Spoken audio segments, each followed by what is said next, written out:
자, 우리가 오늘 함께 볼 말씀은요, 동일하게 야고보서 1장 1절 말씀입니다. 야고보서 1장 1절 말씀입니다.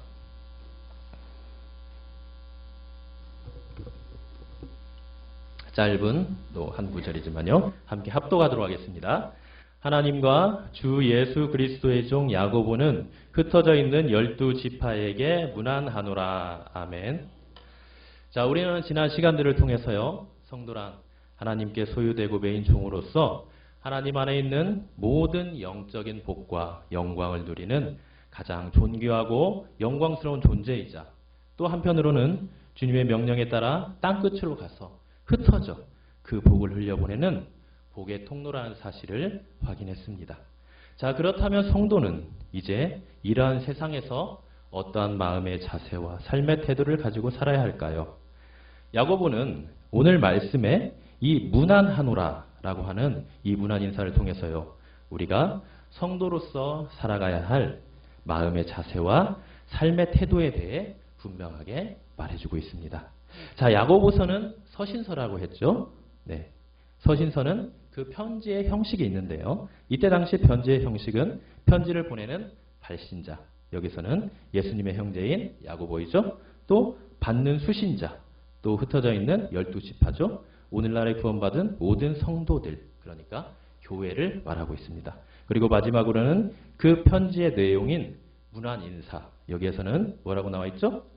문안하노라. 문안하노라라고 나와 있습니다. 자, 이 편지에서 야고보는 지금 뭐라고 문안을 하고 있습니까? 말 그대로 문안하노라 이렇게 말을 하고 있죠. 그래서 문안 인사의 말이 그대로 그냥 문안하노라, 네, 이렇게 하며 인사를 하고 있습니다. 그런데 이 말은요, 며칠 전에도 제가 말씀드렸듯이 어떤 뜻이라고 했죠? 문안하노라, 기뻐하노라, 네, 기뻐하노라라는 말이라고 했습니다. 그러니까 야고보는 지금 구원받은 교회의 성도들에게 편지를 보내면서 맨 먼저 기뻐하라고 말을 하며 인사를 하고 있는 것입니다. 참 특이한 인사말이에요. 왜냐하면 이 신약 성경의 이 서신서들 중에요, 오직 야고보에서에만 이 말이 문안 인사로 사용되었기 때문입니다. 사도 바울의 13서신서 중에요, 그 어디에도 이 단어가 문안 인사로 쓰인 적이 없어요. 단지 사도행전 안에서만 등장하는 편지에 딱 두 번 사용되었을 뿐입니다. 그러므로 이 야고보가 이 기뻐하다는 말로 문안 인사를 하고 있다는 건요, 분명히 이 문안 인사를 통해 의도적인 야고보의 이 편지의 의도가 분명히 있다는 것을 알 수 있습니다. 자, 그렇다면 그 의도가 무엇일까요? 게다가 우리가 이 야고보가 이제 본론으로 들어가면서 시작되는 이 2절의 말씀을 보면요, 바로 2절의 말씀 맨 마지막에 뭐라고 나와 있죠? 시험을 당하거든 온전히 기쁘게 여기라, 이렇게 나와 있죠. 온전히 기쁘게 여기라, 이렇게 말씀을 시작하고 있죠. 즉 야고보는 지금 1절에서 기쁨이란 말로 문안 인사를 하며 또 기쁨이란 말로 이 권면의 문을 열며 본론을 시작하고 있는 것입니다. 자, 그렇다면 야고보는 왜 이렇게 기쁨에 대하여 의도적으로 기쁨을 강조하고 있는 것일까요? 그 이유를 알기 위해서는요, 먼저 지금 야고보가 보내고 있는 이 편지를 받는 교회들의 형편과 상황을 좀 알 필요가 있습니다. 지금 이 편지를 받고 있는 교회는요, 여러 가지 어려움과 또 문제들이 많았다고 했습니다. 이제 2절부터 읽어보시면요, 바로 그 내용들이 나오게 되는데요, 이 교회들은요, 여러 가지 문제가 있었어요. 특히 시험과 관련된 있었는데요, 행함이 없는 믿음, 또 가난한 자와 부자 사이의 갈등, 또 말로 인한 아픔, 분쟁, 세속화 등 매우 다양하고 또 심각한 문제들이 발생하고 그로 인해 큰 어려움과 아픔을 겪고 있었던 것입니다. 그래서 야고보는 이렇게 기쁨이라는 단어를 사용하여 인사를 하고 권면의 말을 시작함으로써 성도와 교회가 아무리 어렵고 힘든 형편에 있을지라도 절대 기쁨을 잃어버려서는 안 된다는 것을 바로 강조하고 있는 것입니다. 자, 그리하여 야고보는 편지의 처음 시작부터 이 기쁨을 강조하여 성도요 교회로서 어떠한 문제와 어려움의 형편 속에서도 그로 인해 절대 실망하거나 좌절하지 말고 고난 중에도 기뻐하고 환난 중에도 믿음 위에 굳게 서라고 그들에게 힘을 불어넣어주고 또 위로를 하고 있는 것입니다. 자, 그런데 여러분, 이러한 삶이 정말 살아내기가 쉽던가요? 내 현실은 지금 여러 가지 일로 너무 아프고 정말 기뻐할 수 없는데도 말이죠.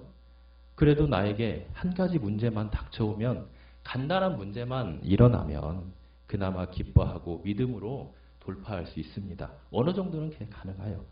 그죠? 그런데 문제는 뭐예요?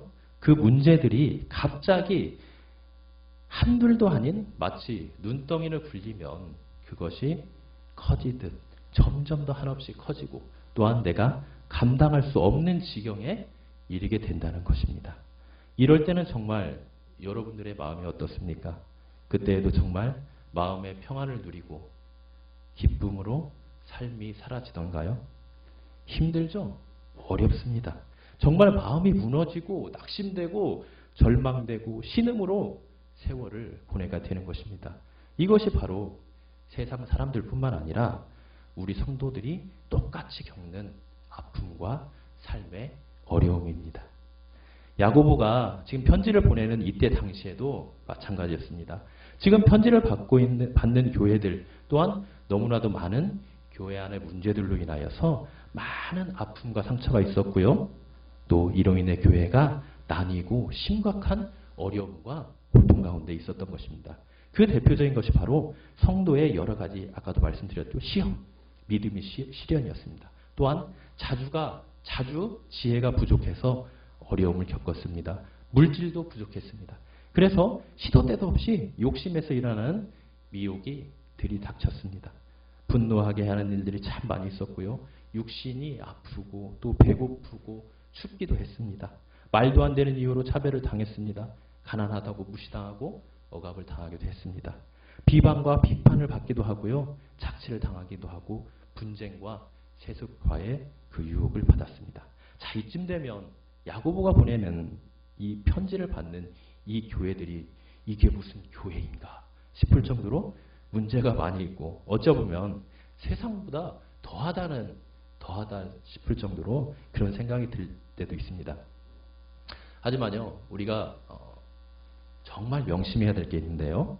주님은 이렇게 많은 문제와 어려움이 있는 것도 뭐라고 인정을 해주십니까? 교회라고 인정해 주시는 거예요. 교회라고. 비록 연약하고 미성숙한 성도들이 모인 공동체라고 할지라도요. 주님은 그곳이 바로 주님의 거룩한 교회라고 인정해 주시고 그 교회를 향해 야고보가 보낸 편지들을 통해 처방전을 내려주시고 다시 거룩함을 회복시켜 주시는 것입니다. 왜 그렇습니까?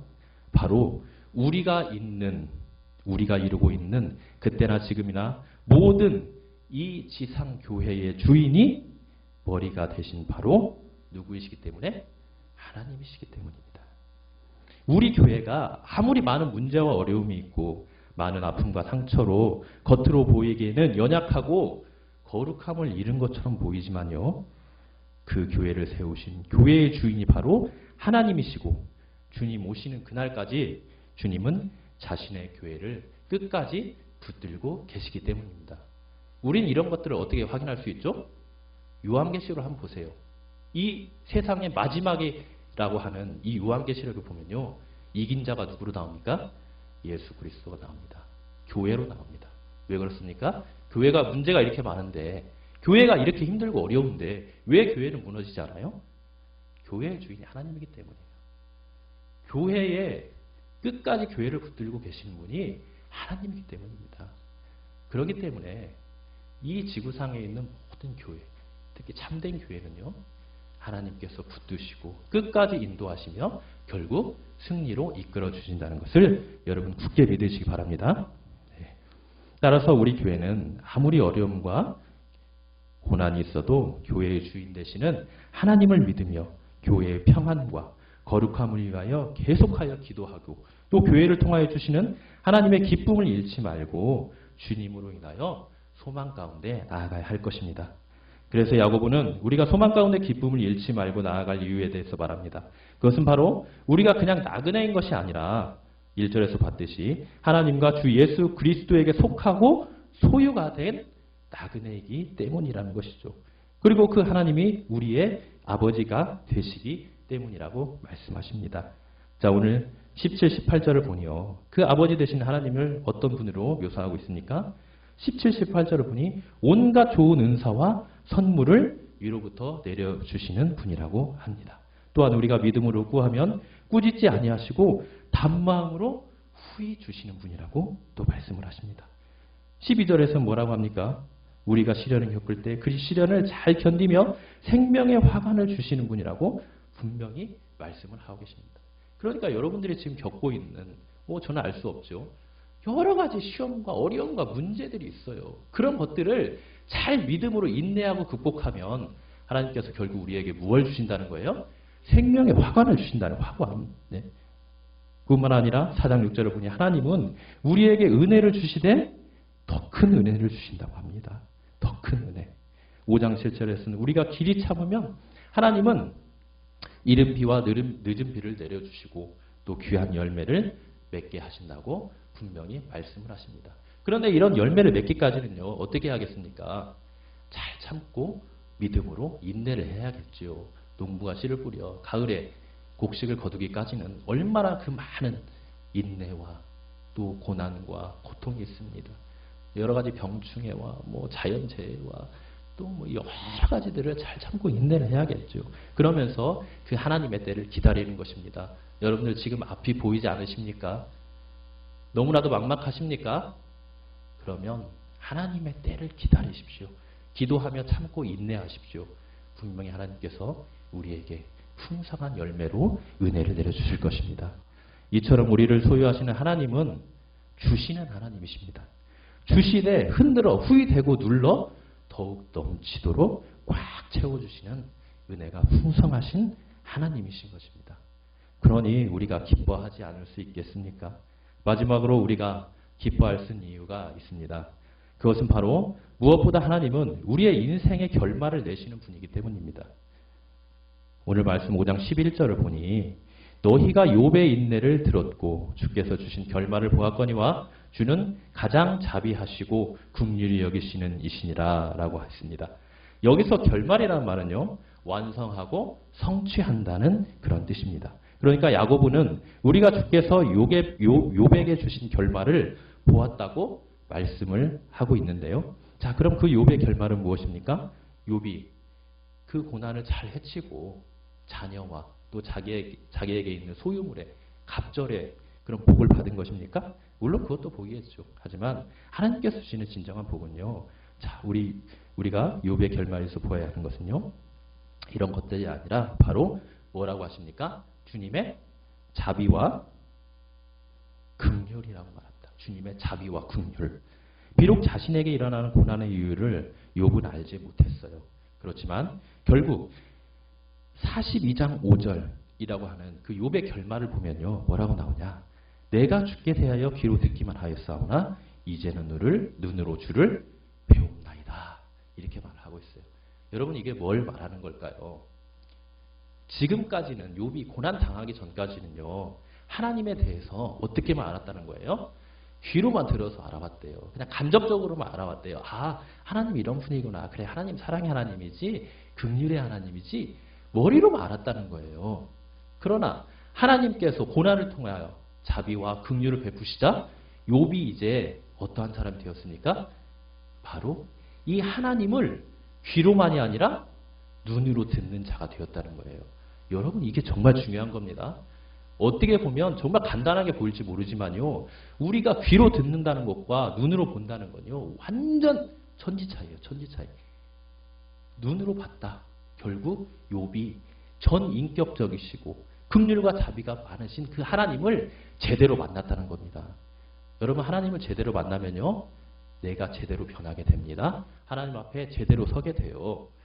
지금도 나의 자아가 무너지지 않고 나의 욕심과 나의 교만함 가운데 살아가는 사람은요. 아직도 미안하지만 물론 저도 그런 면이 많이 있죠. 주님에 대해서 눈으로 직접 제대로 만나보지 못한 사람이에요. 우리는 말씀을 늘 읽어요. 기도 많이 해요. 많이 기도하고 말씀 많이 보면 뭐합니까? 뭐예요? 내 심령이, 내 속사람이 예수 그리스도를 닮아가야 될 거 아니에요. 나의 이기적인 좌우와 교만함, 곧은 목, 굳은 마음이 완전히 깨어지고 주님 앞에 무릎을 꿇고 나아가야 되는 것이 아닙니까? 갑자기 눈물이 나려고 해요. 제 모습을 보는 것 같아서. 네. 여러분, 우리는 다 연약해요. 네, 연약한데 어쨌든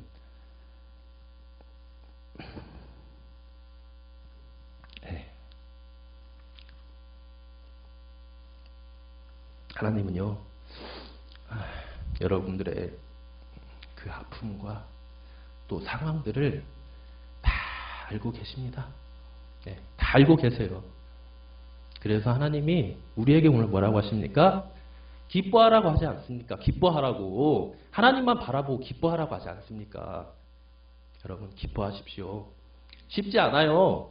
기뻐하기 어디 쉽습니까? 내 삶을 보고 나 자신을 바라보면 맨날 죄만 짓고 절망하고 또 여러 가지 문제 가운데 하나님 원망하고 그런데 그게 쉬워요? 어려워요. 너무 힘들어요. 하지만 하나님이 뭐라고 하세요? 나를 믿으라고 하지 않습니까? 나만 바라보라고 하지 않습니까? 우리의 삶의 결말을 하나님께서 낸다고 하지 않습니까? 이미 여러분들의 결말을 다 알고 있어요. 예수 그리스도를 믿어서 하나님의 거룩한 백성들로 성도로서 살아가는 여러분들의 삶의 결말을 다 알고 있다는 겁니다. 그게 무엇입니까? 하나님의 거룩한 자녀요. 또 하나님의 나라를 소유한 거룩한 백성으로 살아가는 거 아닙니까? 네. 어쨌든 우리 모든 성도님들은 기뻐할 수 없는 상황 가운데 환난과 고난 가운데서도 늘 주님만을 바라보시며 우리의 결말을 아시고 그 결말로 인도하시는 선하신 하나님만을 바라보며 이 시간 다 함께 기도하도록 하겠습니다. 네, 봅니다. 네.